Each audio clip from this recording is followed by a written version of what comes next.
What's up? My name is Kamal Akeel, and today I'm going to show you guys how to change oil in a Mazdaspeed3.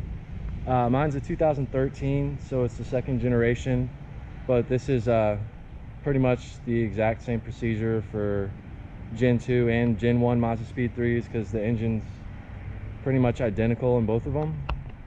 So the first thing I did was get the car on jack stands. I made a separate video for that. I have the link in the description to see how to properly get it on jack stands. And then I actually was driving the car earlier. It's always a good thing to have the car warmed up before you change the oil. It just helps, I guess, loosen deposits in the engine and help get all the crud out, and it actually drains the oil a lot quicker that way. So yeah, we just get your car on jack stands, and then the next thing we're gonna do is I'm gonna take this underbody panel off.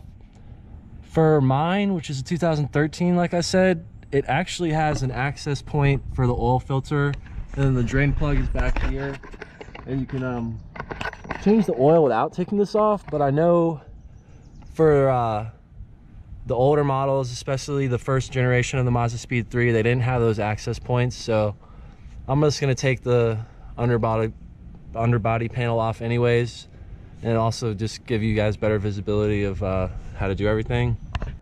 So I actually just finished doing the oil change and tire rotation.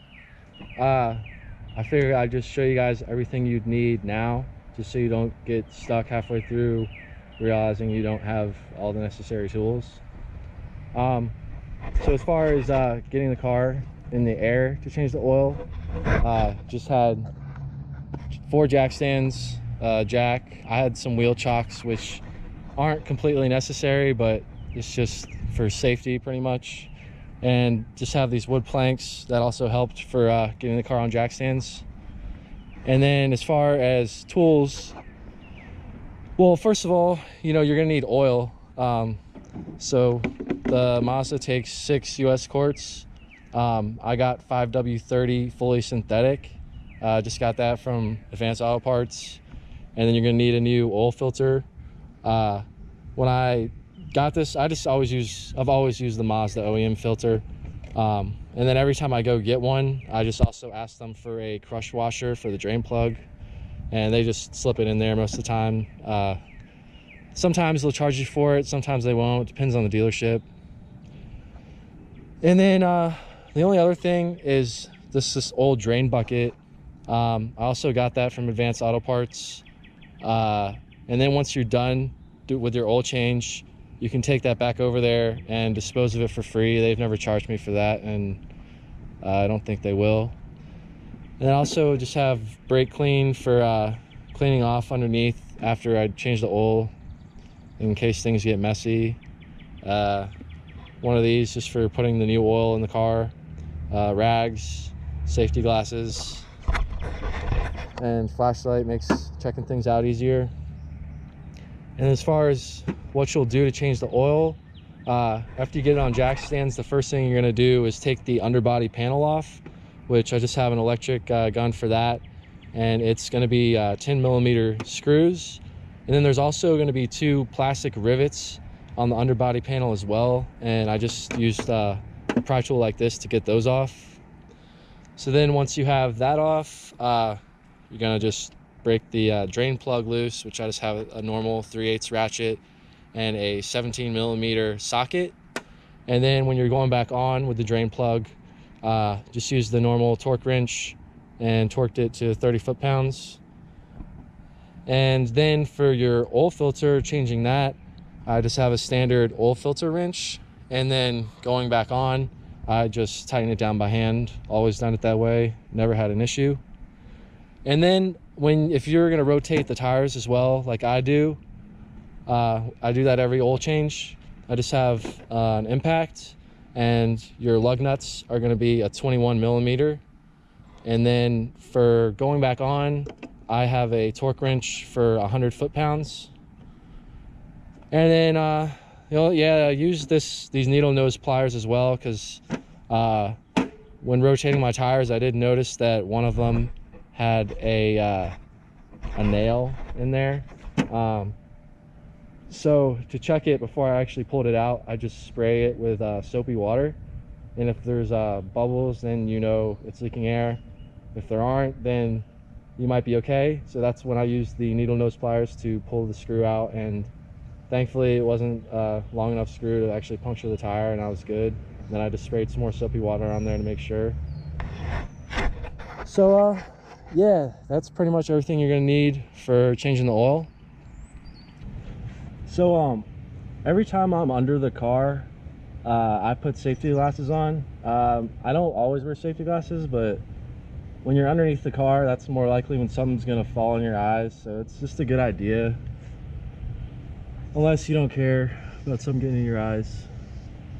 So these bolts that are holding this underbody panel on are just 10 millimeters. So I'll just zip those off.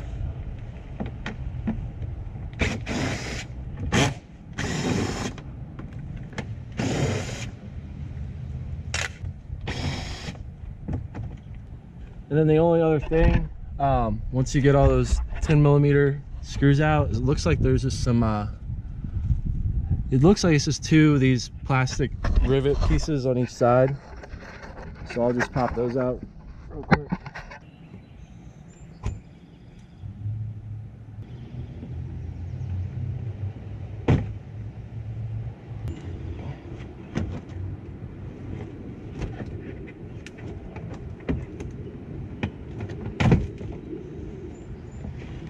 So in the on the left and right, they're kind of like tucked under another plastic piece. If you just kind of like pull that to the side, pop it off, it should come off. So I just took the underbody panel off, like you guys saw. The car's been sitting here for a while, so I'm actually just gonna run it again just to get it warmed up again. So just take the car out of first if you had it in first, while we let it warm up. I guess pop the hood while I'm waiting for that. So I'm just gonna let the car warm up a little bit before I actually drain the oil. So I just shut the car off. Just had it running for a little bit to let the engine warm up. So before we drain the oil, just take off the oil fill cap up here. That's just gonna, I mean, you can drain the oil without taking that off, because I have forgotten before when working on cars, but if you take it off, it's gonna drain a lot more quickly, and I don't know, possibly more completely. So once we're under the car, I have my oil drain bucket, and the drain plug is literally just right on the back of the oil pan, and it's a the 17 millimeter socket, and I just have a 3/8 ratchet to break it loose. So, all right.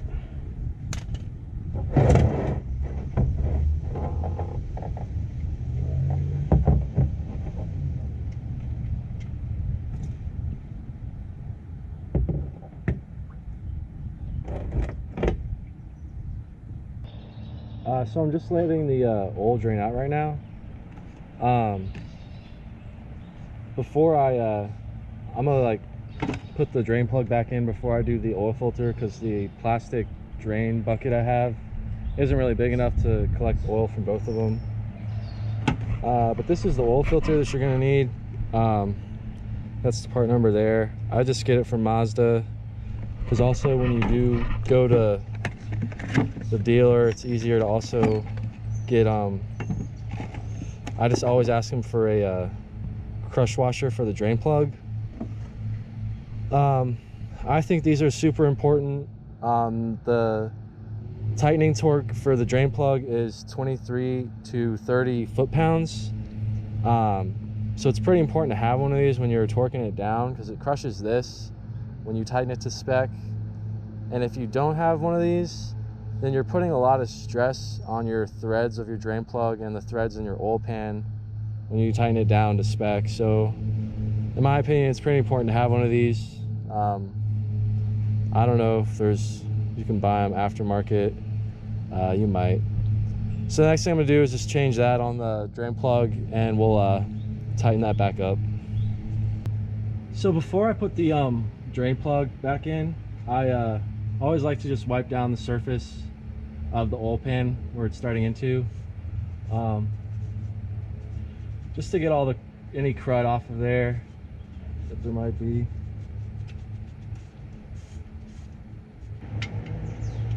And then I always just thread the drain plug in by hand before tightening it down.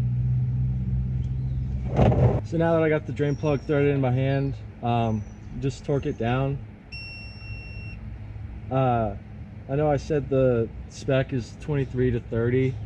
I'm gonna torque it down to 30. I like going to the higher end of torque specs just to make sure things are on there tight. So just torque that down.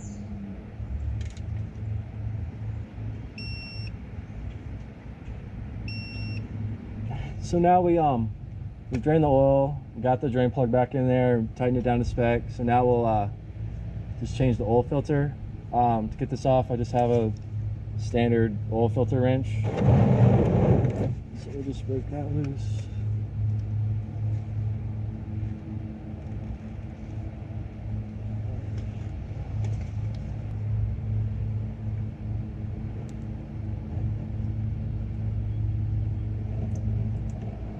So I usually just loosen them up and let the oil drain out first. Usually a little bit in there. And then you can just loosen it up.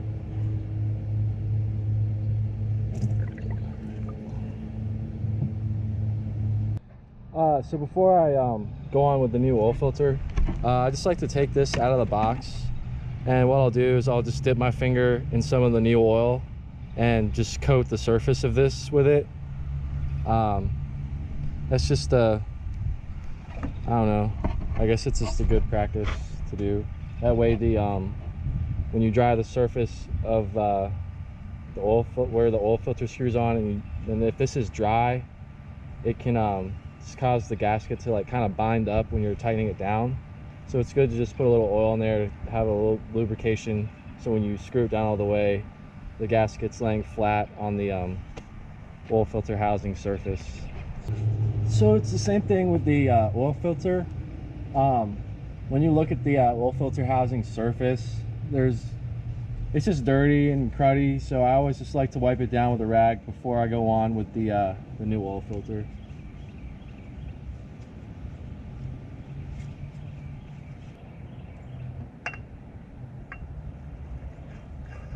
And then just screw your new oil filter on. I always screw these on by hand. I mean, it looks like there is like an adapter you can buy to go on here, and I guess you could look up the spec for it, but with oil filters like these, I've always just tightened them down by hand. So the last thing I like to do before putting oil in the car is I just have brake clean. I mean, there's not a lot of oil here, but I just like to clean off where any oil was, so that way when we put oil in the car and start it just to run oil through the oil filter and everything, it's pretty easy to see if there's any leaks and whatnot. So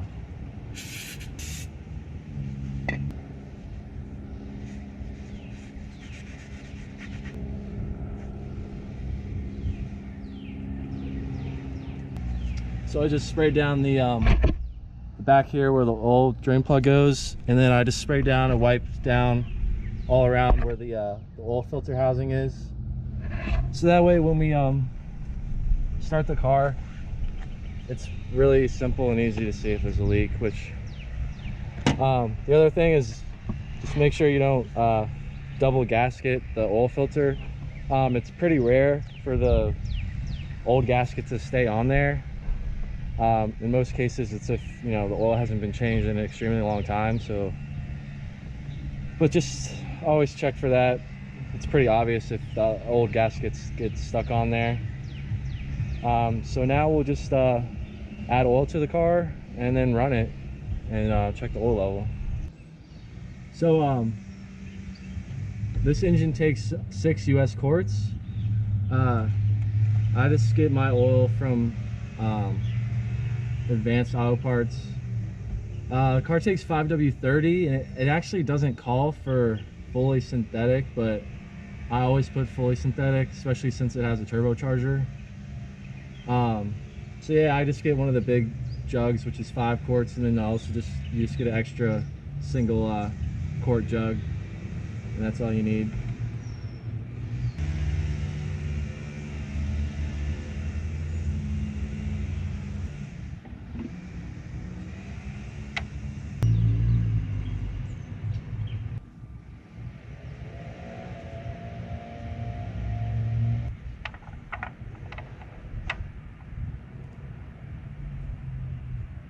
So once you get all the oil in the car and put your oil cap back on, you can check the oil before you start the car as well. I mean, I know it has the right amount of oil, but this is a general good practice to check it before you start the car.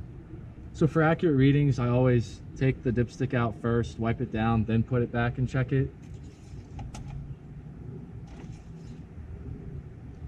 And it's above max right now, and when I run the car and have oil go through the oil filter and recheck it, it's usually right at max, because the oil filter does hold a little bit of oil itself.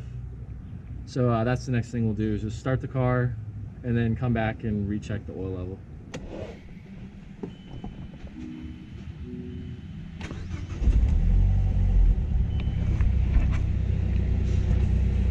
So yeah, before you start the car, just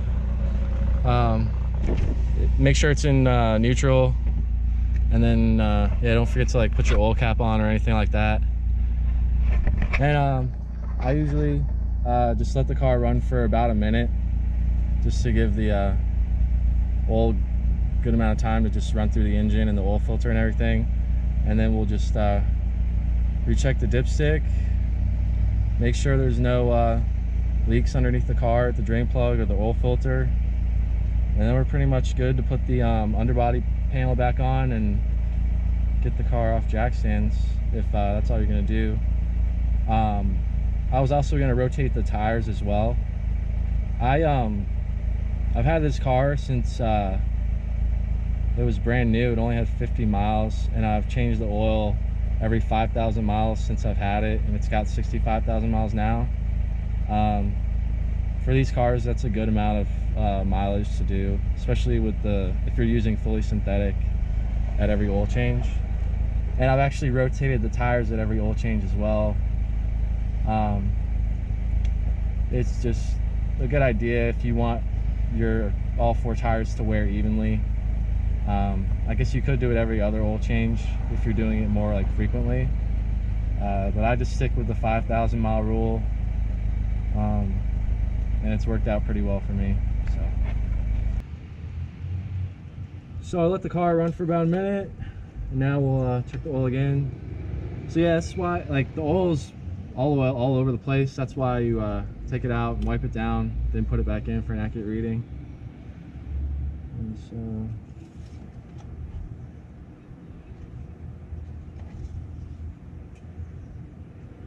so yeah, now the oil is literally right at the max mark, so that's good.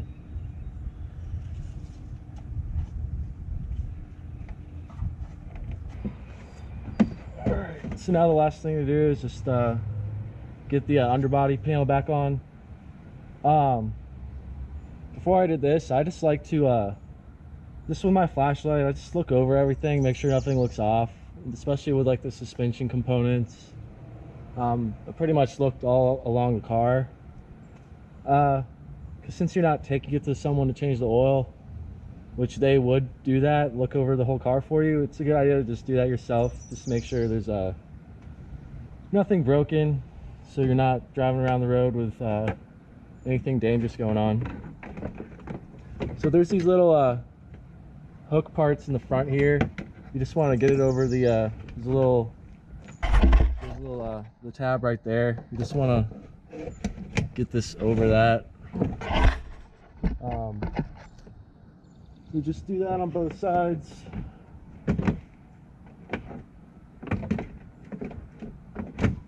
So you just want to slide that over there, and then with back here as well, you just want to get this part underneath here. Whoops. And then the only other thing is there's actually this little I don't know if you can see it, this little tab here. It actually locks into this piece, so that snaps in right there.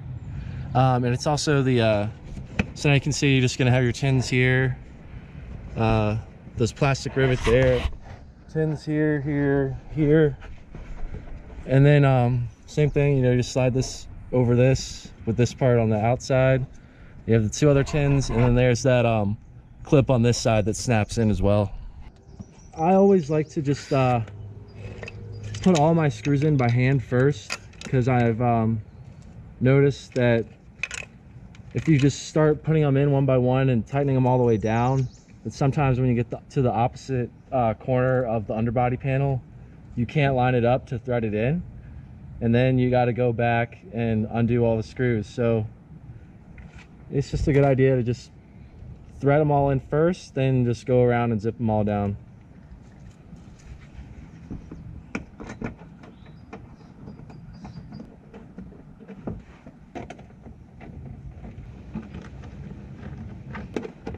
So now that I've got all the 10 millimeters screwed in by hand, I'm just going to put these plastic rivets back in. So they come apart. You can put this part in first, then push the other part in. So you just put that part in first, and then that part just pushes in. And same thing on this side. Put this part in first. And that part just pushes in. Now we've got everything in, and it's being held up by all the screws. We can just zip them down.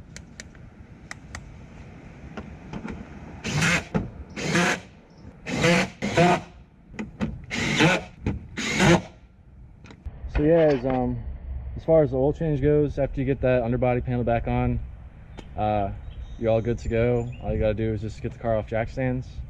The only other thing I mentioned I was gonna do is just rotate the tires, because I do that every oil change.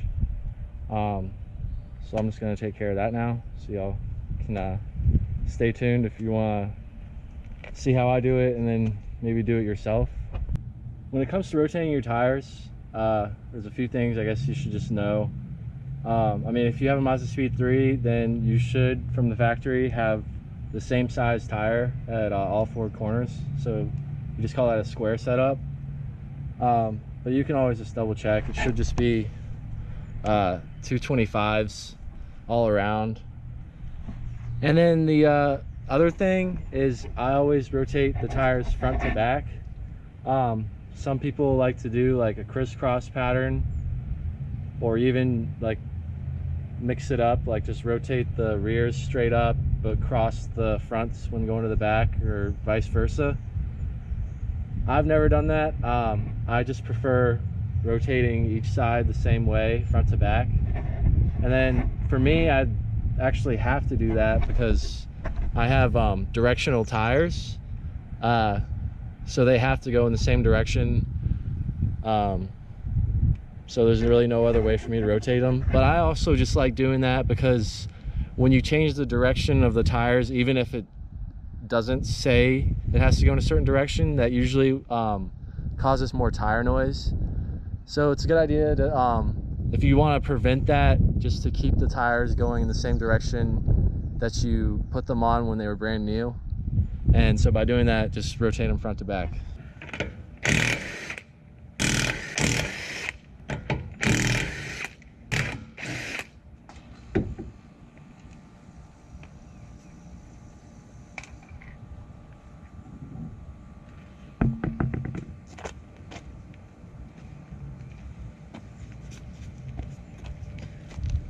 So then another nice thing when you're rotating your tires, when you're rolling them to the back, it's just a good idea to just check, make sure there's no nails or anything crazy going on. And then also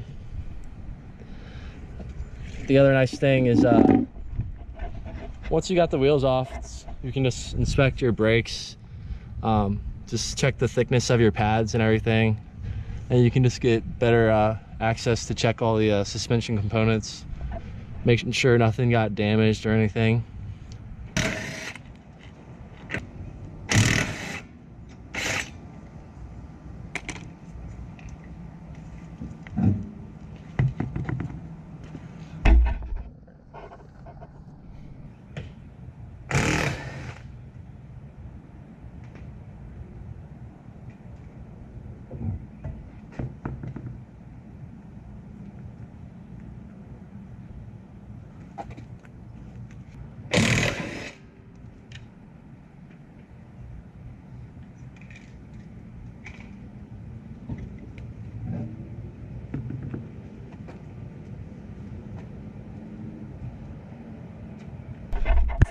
So yeah, when I was rolling this one to the front, I actually did notice there's a little nail in there. So what you can do is just spray it with soapy water and see if it's leaking.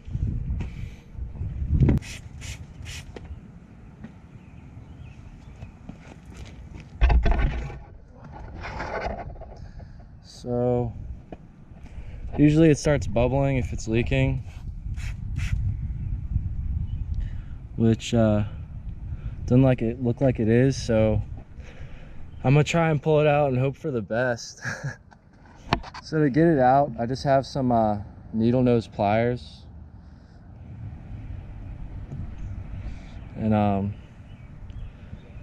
you can see it's not super long. And after I get the nail out, I'll just spray the where it was again with soapy water. If you look really closely, I got pretty lucky with that. So when you're putting the wheels back on, just be careful not to hit any of the studs too hard, because you don't want to mess up any of the threads.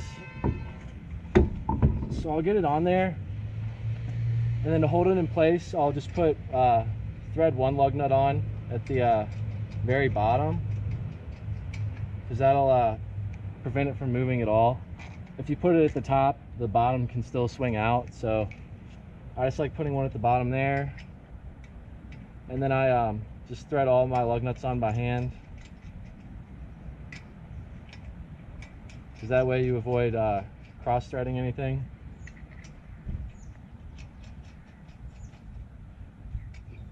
And then the last thing to do, well, before I put the wheels on, like I said earlier, I just go around and check the brake pads. It's easier to see them with the wheel off, and then just look around at the suspension components and everything. So then once you're done with that, you can just put the wheels on like that. And then I just have a torque stick. I torque them to 100 foot-pounds. I think the spec might be a little bit less, but I've always just done 100 and it works out fine, because most of the time people are tightening them down with without any torque stick at all. So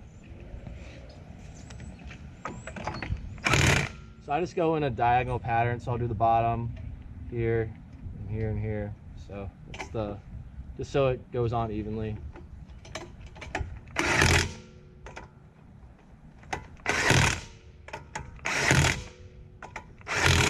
And once I do that, I'll actually just go around in a circle one more time, just to like, as a double check, just to make sure they're all tightened down.